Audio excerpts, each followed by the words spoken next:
Voice, but I brought two friends along, and next on the mic is my man Hank. Come on, Hank, sing that song. Welcome back, Tim Thiesen Live. This portion of the program is brought to you by the National Federation of Independent Business, the voice of small business.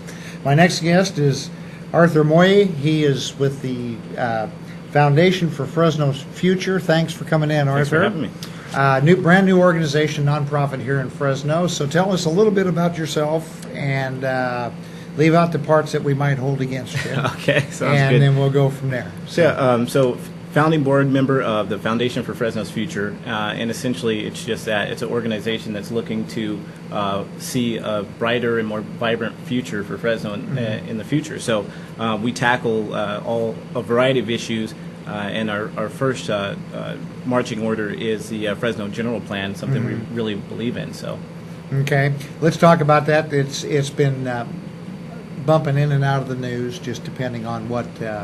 And in the slow news days, then they kind of attack it, and then everything else kind of goes away, and then they're back. So, right. In the Fresno General Plan that's coming up, I believe that's coming up for a vote soon. That's right? coming up sometime in October. Okay. Yes. So, kind of let's go ahead and dive into that. Okay. And I'm going to let you run with it. So it's exactly that. It is the Fresno General Plan, and it's a 20-year plan, so they call it the 2035 plan for Fresno, and it spells out where we would like to see ourselves in the next 20 years.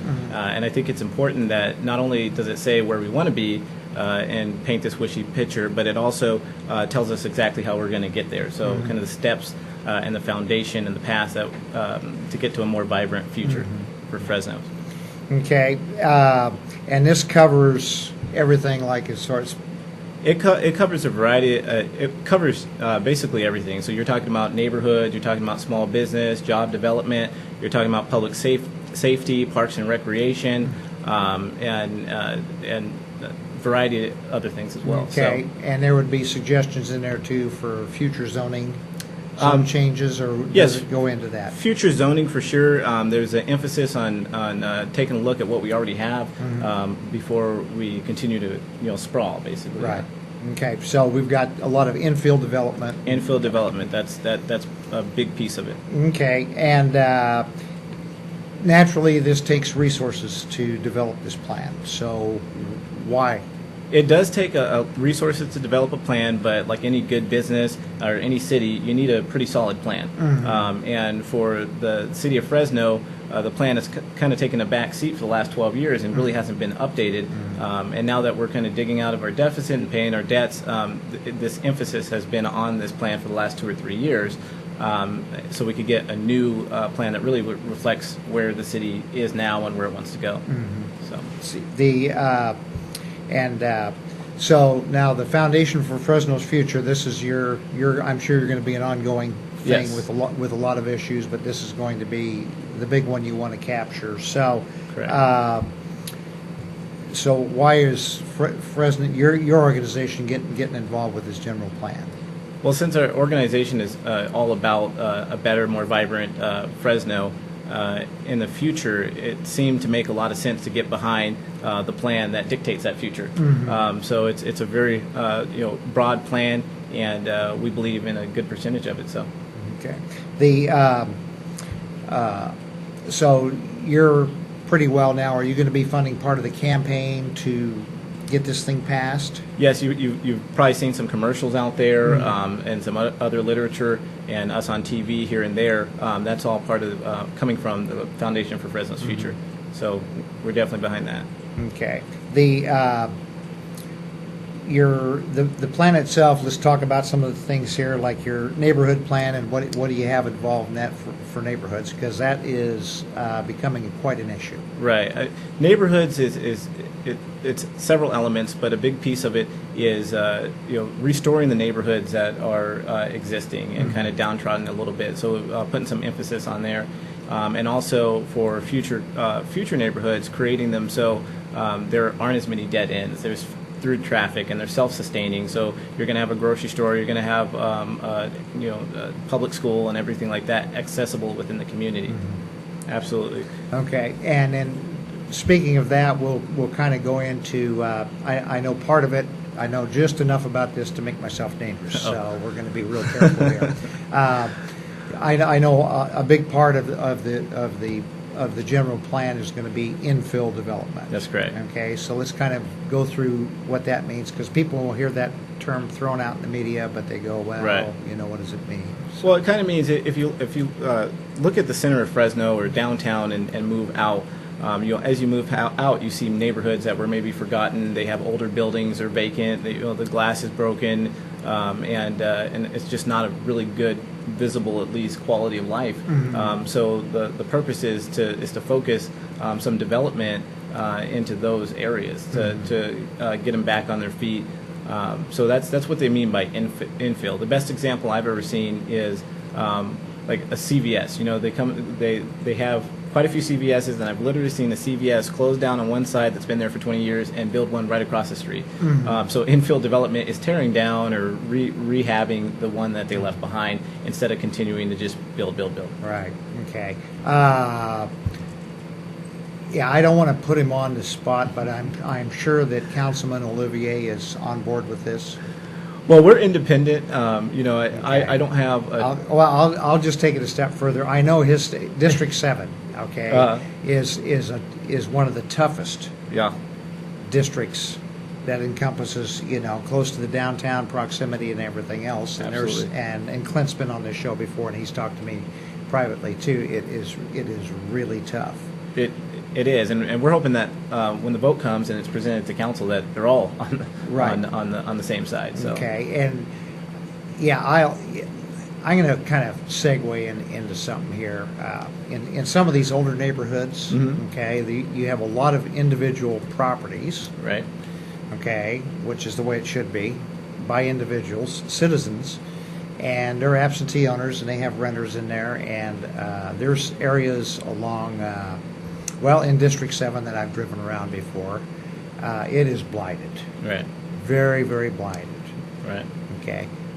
In the general plan, how do we address, or as a community, how do we address getting these landlords? Does it take like a new neighborhood business coming in to start lifting it up, or how can we encourage folks to kind of rehab their program? Because these properties are run down, but they're generating money. Right. Right. And so a lot of times people say, well, if that's how they want to live, that's how they want to live. Right. But when you drive through, it's unsafe. It's not appealing to the eye at all. Right.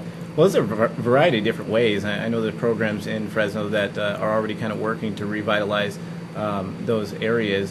One in particular, it's grants and it's tax incentives, and you might have to give incentives to the current owners in order to rehab.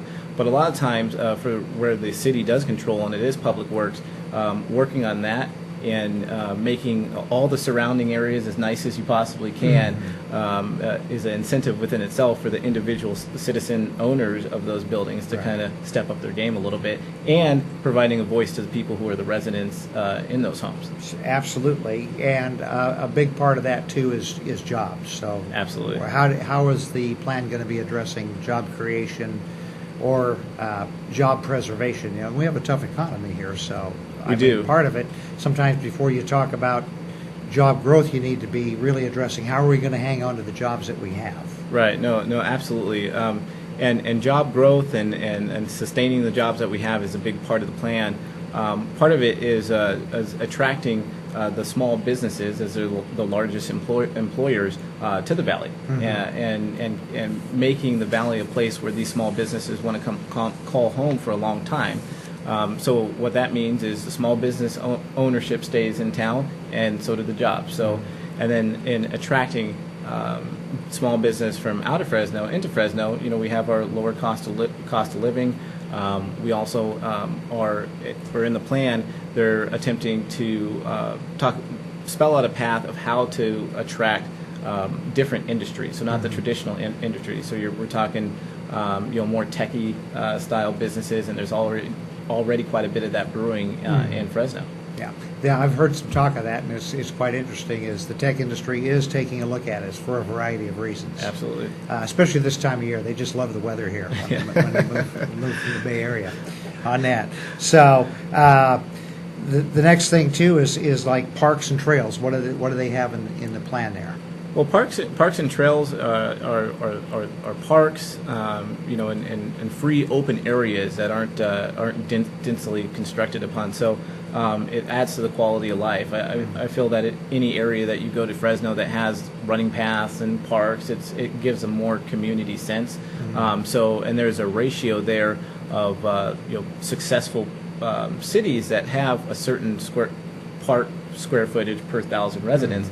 And we're way behind. So we're in the plan. It's when we're developing, we're trying to also have that free and open space for people to take kids and go to the little mini water parks and all those things that are already positive images within Fresno. Just expanding that. Right. Yeah, and that's very important. It helps give people a sense of community and. So as everything is spooling up now, what's going to be the next step in the process, Arthur? The next step in the process is, the plan's not set in stone yet. There's going to be a city council vote on the plan sometime in October, and what we have is a website out there. It's yourcityyourplan.com, and essentially what that allows you to do is to become a part of the plan itself. So you can go through all the 12 topics of the plan and rank it in order of importance and leave comments and things like that. So that is actually, we are the conduit to which the city is going to get that information, and hopefully they incorporate some of those comments into the plan.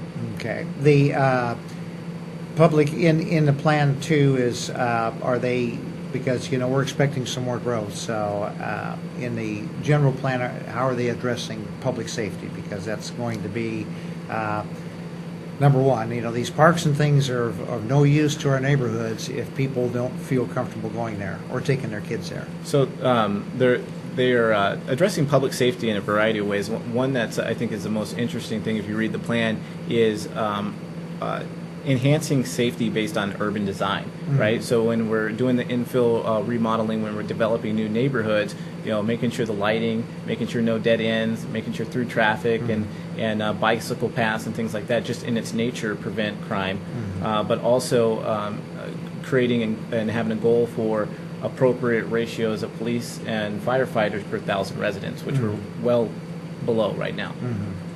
So yeah, and it's a huge deal, and it's a big part of the budget, and it's very, very complex. So, and that's the Your Plan, Your City, that's on the screen, folks. This is a very, very complex issue. There's a lot of moving parts. A lot. And that's why your foundation is involved in that. And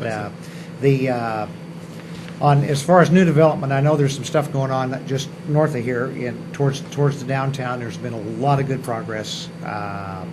There's areas just 4 blocks north of here that have really gone through a huge makeover. Absolutely. And it's looking pretty good, the downtown, and we'll address this controversy with the mall soon too again, and all that. But I think that's part of the deal, because we have. A lot of people said, well, but I said, tell people, drive around Fresno, all different parts, especially right outside of the interior of the city, at the heart of downtown, and you will start finding a lot of acres of property that's pretty well abandoned. Yes. Right. And I think part of that now is going to be also to get our developers, right, to go in and redevelop neighborhoods. Absolutely. And they are already very active in that. You can see it downtown. You can see Granville doing the thing down there. And you can see like kind of a budding sense of ownership to downtown when you see these like younger professionals actually signing up to stay in downtown, believe it or not. Yeah, and I noticed that there's a couple I looked at, and being in real estate, I'm always curious about what everybody else is doing, and I've noticed now too there's going to be housing over retail. Yes. Okay, and that's an interesting concept, but a lot of people are getting to the point, if we have enough downtown, people will live there, work there, and walk around. Right, absolutely. And so go from there. Very good. What I want to do is we're going to get you guys back on again. Okay, great. In September. And in the meantime, I'm going to fish some other bureaucrats out of the city to get on here too and get their take on it. Sounds good. And away we go. All right. Okay, Arthur, thanks for coming in. Thanks for having me. Okay, and Foundation for Fresno's Future, and the website's on the screen. The general plan is coming up. A lot of people ignore that, and as we've talked about, this is something that should not be ignored. No, it shouldn't. You should come out and support it the day of the vote. Previous to that day, go ahead and go to yourplanyourcity.com and have some input and comments about your city and where it can go in the future. And call your councilman. Yes. It's their job to listen to you. They may not say that, but that's their job. So anyway, okay, folks, we're going to be right back after these messages.